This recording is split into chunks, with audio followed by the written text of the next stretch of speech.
Well, I'm going to help you with it, okay? Spoliation of evidence is when a party fails to preserve evidence. There's a negative inference that the jury can draw from their failure to preserve the evidence. You with me? If you destroy documents, the jury can infer that those documents weren't going to be good for you. If you fail to keep documents, the jury can infer that those documents were not going to be good for you. You've heard the phrase spoliation of evidence, haven't you? I can't recall ever hearing it. It's true in administrative hearings, civil hearings, criminal hearings. I practiced law once 45 years ago, gave it up for Lent one year, never went back. All right. Well, let me tell you what you would have found if you had stuck with it.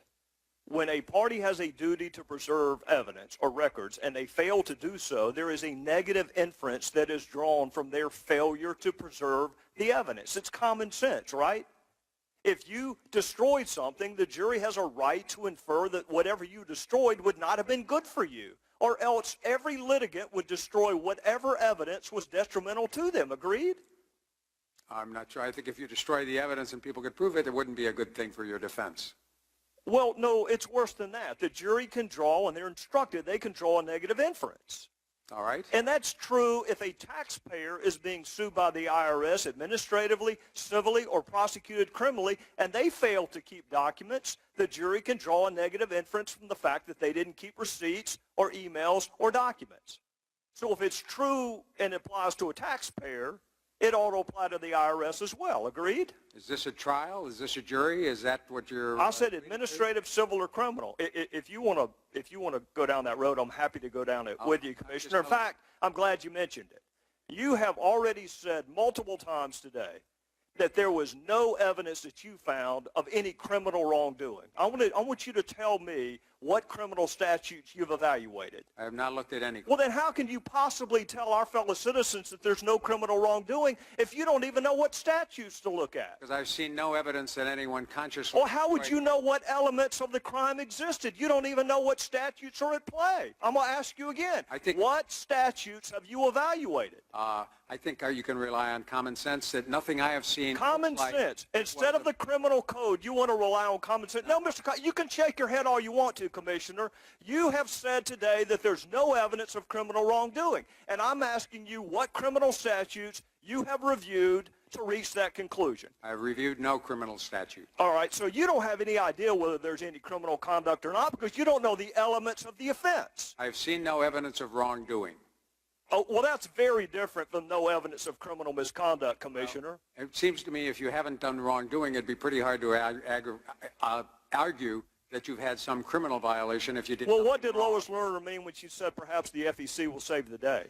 I have no idea what did she say? What did she mean when she said we need a project, but we need to be careful that it doesn't appear to be per se political? You don't think that's a potential violation of 18242? I have no idea if it... Because you haven't looked at 18242, and you don't have any idea, Commissioner. You don't have any idea whether there's any criminal wrongdoing or not. With regard to the production of the evidence, the production of Lois Lerner emails, I have seen no evidence of wrongdoing. What else went on? Well, if there were, that would be a separate criminal offense. What else went on with Lois Lerner, I said in the past. So what you're saying is you don't have any idea whether she engaged in criminal wrongdoing. You're just saying that you did not engage in any with respect to the emails. I haven't seen any wrongdoing with regard to the production of Lois Lerner emails. But you are not saying there was no criminal wrongdoing with respect to the targeting of conservative groups. I want to be very clear. You're not saying that. I've made no judgments. So you disagree with the president when he says there's not a smidgen of corruption? There are people who have been making judgments both sides about whether there were... And you know what? I'm not one of those. I'm just simply saying we will never know because you didn't keep the evidence. The evidence was spoliated.